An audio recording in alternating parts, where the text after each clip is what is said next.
Dear student, आज हम study करेंगे कक्षा 11 के सेकंड चैप्टर परमाणु संरचना की, जिसमें आज हमारा टॉपिक है परमाणु स्पेक्ट्रम या हाइड्रोजन स्पेक्ट्रम।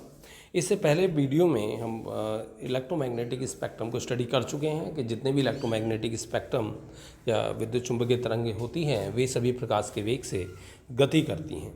तो आज हम बात करेंगे परमाणुविक स्पेक्ट्रम या एटॉमिक स्पेक्ट्रम की।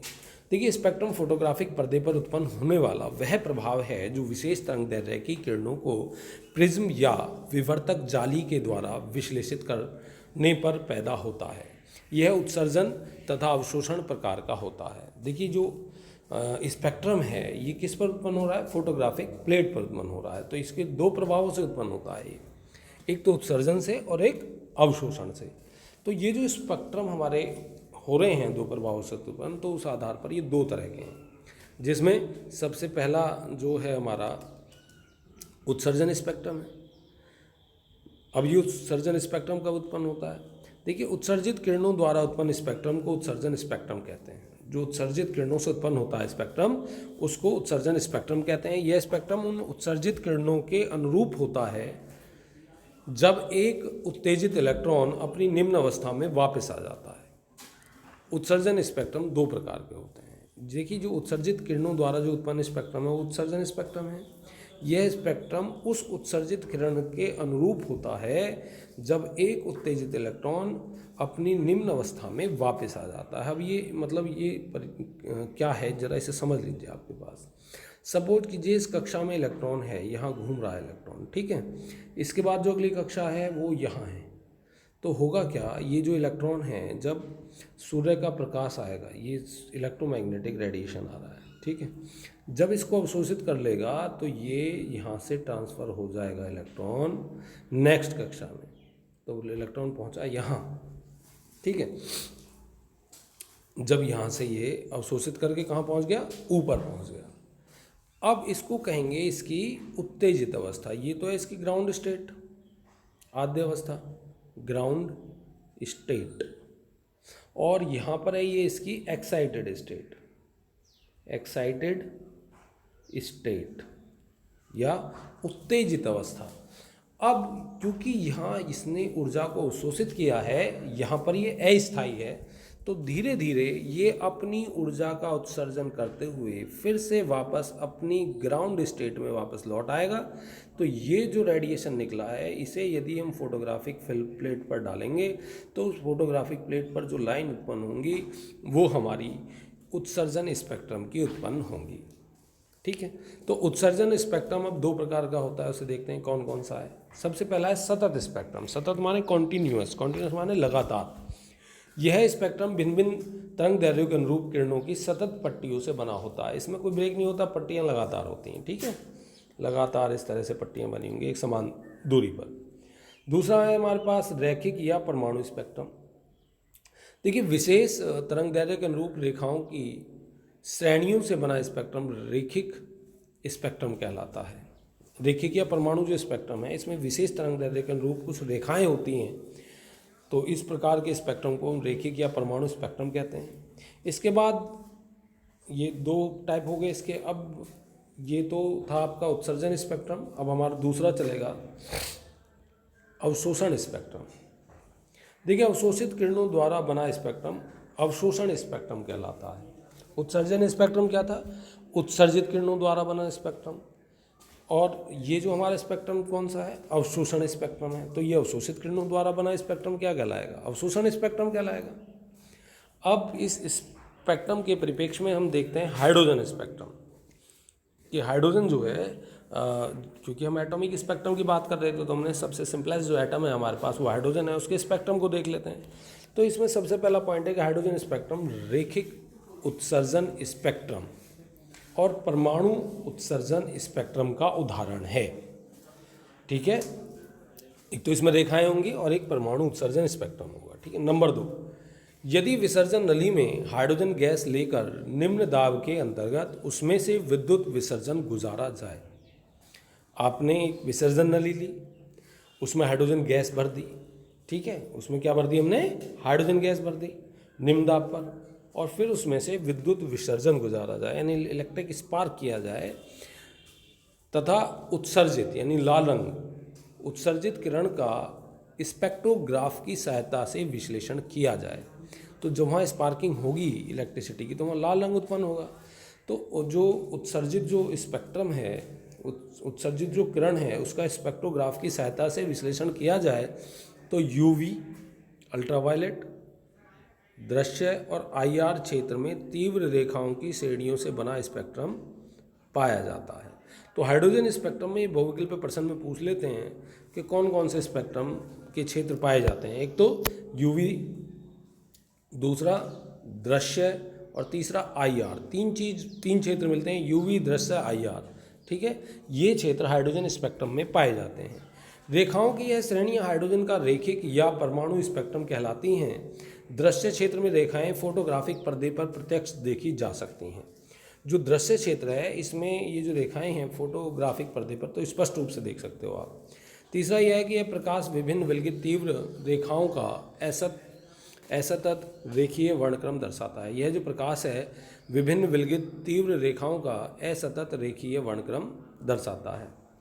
चौथा पॉइंट है कि स्पेक्ट्रम की प्रत्येक रेखा निश्चित तरंगदैर्घ्य के प्रकाश के अनुरूप होती है। स्पेक्ट्रम की जो प्रत्येक जो रेखा है वो निश्चित तरंगदैर्घ्य के प्रकाश के अनुरूप होती है और संपूर्ण स्पेक्ट्रम रेखाओं का बना होता है। प्रत्येक श्रेणी को उसके खोजकर्ताओं के नाम पर नाम दिया गया है। जो प्रत्येक श्रेणी है उसको उसके खोजकर्ता के नाम पर नाम दिया गया है। नंबर 5 है कि विभिन्न हाइड्रोजन रेखाओं की तरंगदैर्घ्य निकालने के लिए रिट्ज ने एक सूत्र दिया। अब ये जो भिन्न यहाँ पे श्रेणी आ रही है ना, इसके लिए एक रिट्ज का सूत्र है, वहाँ से इसकी तरंगदैर्घ्य को हम निकाल सकते हैं। ठीक है, यहाँ जो सूत्र है इसमें जो रेखाएं हैं इनकी तरंगदैर्घ्य को निकालने के लिए ये तरंग संख्या है। तरंग संख्या किसके इक्वल होती है? 1/λ के। ठीक है, तो यहाँ क्या होता है 1/λ क्या होता है? μ/c is equal to are. ये ध्यान रखने लायक है, आर 1/n1² माइनस 1/n2²। ये आपका समीकरण है रिज्ड का सूत्र है। ये कभी कभी एक नंबर में बहुविकल्पीय प्रश्न में भी पूछ लिया जाता है, जहाँ आर एक नियतांक है जिसे रिडबर्ग नियतांक कहते हैं और इसका मान 109,678 पर सेंटीमीटर है।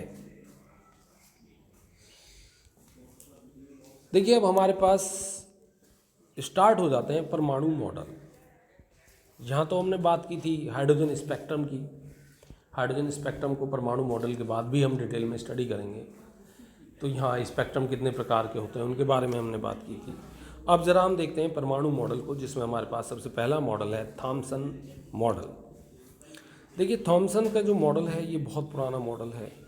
थॉम्सन ने बताया था कि थॉम्सन के अनुसार इलेक्ट्रॉन धन आवेश में इस प्रकार धसे हुए होते हैं जैसे तरबूज में बीज धसे रहते हैं। इसे तरबूज मॉडल भी कहा जाता है। तो जैसे सपोज कीजिए तरबूज का लाल भाग है और इसमें ये जो बीज हैं ये इलेक्ट्रॉन है, तो ये जो लाल भाग है ये धनावेशित है। ठीक है, इस पूरे धनावेश में इलेक्ट्रॉन धसे हुए हैं, तो इसको तरबूज मॉडल भी कहा गया। दूसरा पॉइंट हमारे पास ये दिया गया है कि थॉम्सन मॉडल परमाणु स्पेक्ट्रम की उत्पत्ति की व्याख्या करने में असफल रहा।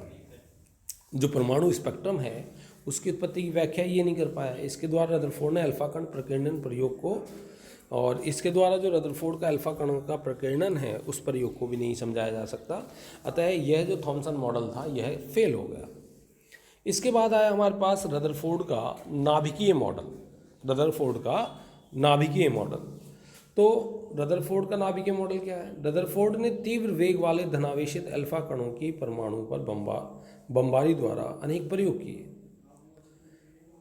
उन्होंने स्वर्ण की पतली पन्नी पर रेडियम से निकलने वाले अल्फा कणों द्वारा बमबारी की तथा प्रक्षेपित किया की।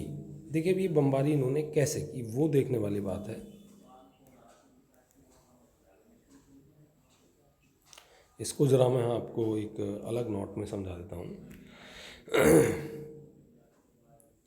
देखिए रदरफोर्ड का अल्फा कणों का प्रकीर्णन। रदरफोर्ड ने क्या किया, सोने की एक पतली चादर ली और उन्होंने देखा कि जो परमाणु नाभिक है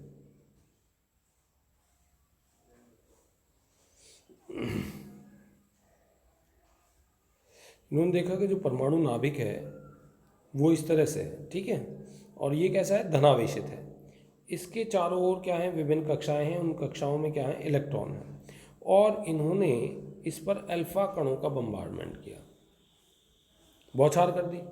तो कुछ अल्फा कण सीधे निकल गए, कुछ अल्फा कण अपने मार्ग में सीधे निकल गए।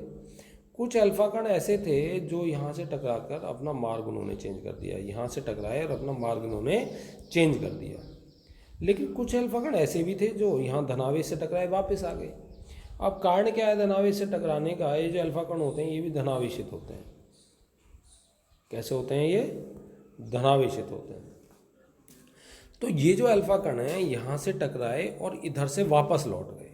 तो रदरफोर्ड ने एक निष्कर्ष निकाला कि परमाणु का अधिकांश भाग तो खाली है, जिसके कारण अधिकांश जो अल्फा कण हैं वो सीधे बाहर निकल जाते हैं। और उन्होंने ये भी निष्कर्ष निकाला कि इसका जो समस्त धनावेश है वो परमाणु के केंद्र में निहित है, जिससे टकराकर या तो अल्फा कण अपने मार्ग से विचलित हो जाते हैं या अपने मार्ग में वापस लौट आते हैं। तो इस प्रकार से इन्होंने यहाँ इसको प्रदर्शित किया। अब चलिए हम अपनी स्लाइड पर फिर से वापस पहुँचते हैं। तो यहाँ इन्होंने निष्कर्ष क्या निकाले, अब जरा वो देख लेते हैं हम कि अधिकांश अल्फा कण सीधी रेखा में गमन करते हैं। जितने भी अल्फा कण हैं वो सीधी रेखा में चलते हैं, बाहर निकल जाते हैं परमाणु से। दूसरा, कुछ जो परमाणु के केंद्र के अत्यधिक पास से गुजरते हैं वे अपने पथ से बड़े कणों पर विवर्तित हो जाते हैं, अपने मार्ग से विचलित हो जाते हैं। तीसरा, बहुत कम वापस लौट जाते हैं। कुछ अल्फा कण ऐसे होते हैं बहुत ही कम जो वापस लौट आते हैं। कहाँ से? परमाणु के नाभिक से टकराएंगे और वापस लौट आएंगे, क्योंकि अल्फा कण भी धनावेशित है और परमाणु का नाभिक भी धनावेशित है, तो वो वहाँ टकराते हैं और वहाँ से वापस लौट आते हैं। अब यदि हम देखें तो यहाँ पर वही चीज़ दिखाई गई है जो मैंने आपको समझा दी है। अब इसके बाद जो सेकंड पॉइंट हमारा कि उपरोक्त प्रेक्षणों से इन्होंने निष्कर्ष निकाला। सबसे पहला कि नाभिक, यह परमाणु का धनावेशी छोटा भाग है, यह केंद्र पर स्थित होता है तथा इसमें परमाणु का लगभग संपूर्ण भार संचित होता है। यानी जो हमारा परमाणु है उसके केंद्र पर नाभिक पाया जाता है जिसमें उस परमाणु का संपूर्ण भार संचित होता है। इसके बाद जो नाभिक है उसके बाहर होता है बाह्य नाभिकीय भाग, एक्स्ट्रा न्यूक्लियर पार्ट। यह परमाणु का रिक्त भाग है। इस भाग में इलेक्ट्रॉन एक निश्चित पथ में बहुत उच्च वेग से गति करते हैं। यह मॉडल सौर तंत्र के समान है। यानी इस मॉडल की यदि हम बात करें तो ये किसके समान है? सोलर सिस्टम के समान है। अब नेक्स्ट हमारे पास पॉइंट है नाभिक के गुण, प्रॉपर्टीज ऑफ न्यूक्लियस। अब इस नाभिक के गुण क्या है? देखिए, नाभिक छोटा, भारी, परमाणु का धनावेशित भाग है तथा परमाणु के केंद्र में स्थित है। परमाणु का कुल धनावेश व लगभग समस्त द्रव्यमान परमाणु के केंद्र में एक अति सूक्ष्म भाग में संचित रहता है। नाभिक में न्यूट्रॉन व प्रोटॉन उपस्थित होते हैं, इसलिए इन कणों के संगठन को न्यूक्लियॉन कहते हैं। यानी न्यूट्रॉन और प्रोटॉन को संयुक्त रूप से न्यूक्लियॉन्स भी कहा जाता है। इंपॉर्टेंट है ये पॉइंट, बहुविकल्पी में पूछ भी लिया जाता है। इसके बाद जो हमारे पास जो नेक्स्ट पॉइंट है वो है नाभिक का आकार। फर्मी से नापते हैं। एक फर्मी बराबर होता है 10⁻⁻, एक मिनट, मैं भी इस पर कन्फ्यूज हूँ, मैं थोड़ा सा इसे कंफर्म करना पड़ेगा मुझे भी, ठीक है। तो नाभिक का जो आकार है उसे हम किससे नापते हैं? फर्मी से नापते हैं।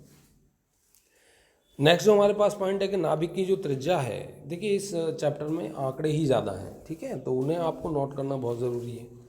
तो नेक्स्ट पॉइंट है हमारे पास कि नाभिक की त्रिज्या 1.5 गुणा 10⁻13 सेंटीमीटर से 6.5 गुणा 10⁻13 सेंटीमीटर की कोटि की होती है, अर्थात 1.5 से 6.5 फर्मी की होती है। सामान्यतः नाभिक की त्रिज्या Rn इज R0। नाभिक की जो त्रिज्या है वो क्या है? यदि हम कहें कि सामान्यतः नाभिक की त्रिज्या निकालनी है Rn बराबर R0, तो ये यहाँ आप देखेंगे 1.4 गुणा 10⁻13 सेंटीमीटर गुणा इसकी घात है 1/3। तो यह प्रदर्शित करता है कि नाभिक परमाणु के कुल द्रव्यमान का 10⁻5 सेंटीमीटर है। यानी जो नाभिक है वो बहुत ही छोटा है परमाणु की अपेक्षा और उसमें उसका समस्त द्रव्यमान निहित है। नाभिक का आयतन 10⁻39 सेंटीमीटर क्यूब होता है और परमाणु का 10⁻24 सेंटीमीटर क्यूब, अर्थात परमाणु का आयतन नाभिक के आयतन का 10⁻15 गुना होता है। नेक्स्ट है हमारे पास कि जो नाभिक का घनत्व है वो 10⁻15 ग्राम सेंटीमीटर माइनस क्यूब या 10⁸ टन सेंटीमीटर क्यूब या 10⁻12 किलोग्राम सीसी की कोटि का होता है। यदि न्यूक्लियस गोलाकार है तब तो यहाँ से आप इसका घनत्व भी निकाल सकते हैं कि नाभिक का द्रव्यमान बटे नाभिक का आयतन। तो नाभिक का द्रव्यमान तो द्रव्यमान संख्या से है, आयतन कहाँ से निकालेंगे? उसमें परमाणु की संख्या गुणा 1 उसका आयतन 4/3 गुणा पाई r² की क्यूब और किसी भी नाभिक के आयतन की बात करें तो उसमें परमाणु की संख्या किसके बराबर होती है, आवागाद्रो संख्या के बराबर। और आवागाद्रो संख्या कितनी होती है, 6.023 इंटू 10⁻23।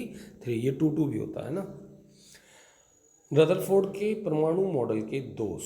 अब इसके ड्रॉबैक्स क्या हैं रदरफोर्ड के परमाणु मॉडल के। देखिए मैक्सवेल के विद्युत गति के मॉडल के अनुसार इन्होंने ये बताया था कि ये जो रदरफोर्ड का जो परमाणु मॉडल है उसमें ये जो इलेक्ट्रॉन है इसके चारों तरफ इस तरीके से चक्कर लगाते हैं जैसे सूर्य के चारों ओर पृथ्वी या ग्रह चक्कर लगाते हैं, तो ग्रहीय मॉडल इसको कहा गया था। लेकिन ये मैक्सवेल का जो विद्युत गति की सिद्धांत था उसके अनुसार जब कोई आवेशित कण गति करता है तो वो धीरे धीरे अपनी ऊर्जा का ह्रास करता है। यानी यदि आप परमाणु को देखेंगे तो जो इलेक्ट्रॉन उस नाभिक के चारों ओर घूम रहा है धीरे धीरे उसकी ऊर्जा कम होती जाएगी और एक कंडीशन ऐसी आ जाएगी कि वो जो इलेक्ट्रॉन है परमाणु के नाभिक में गिर जाएगा और परमाणु का जो अस्तित्व है वो समाप्त हो जाएगा। तो इस प्रकार ये मॉडल फेल हो गया। सेकंड इसकी ड्रॉबैक थी कि यह मॉडल परमाणु के रेखीय स्पेक्ट्रम की व्याख्या करने में असफल रहा। ये जो मॉडल था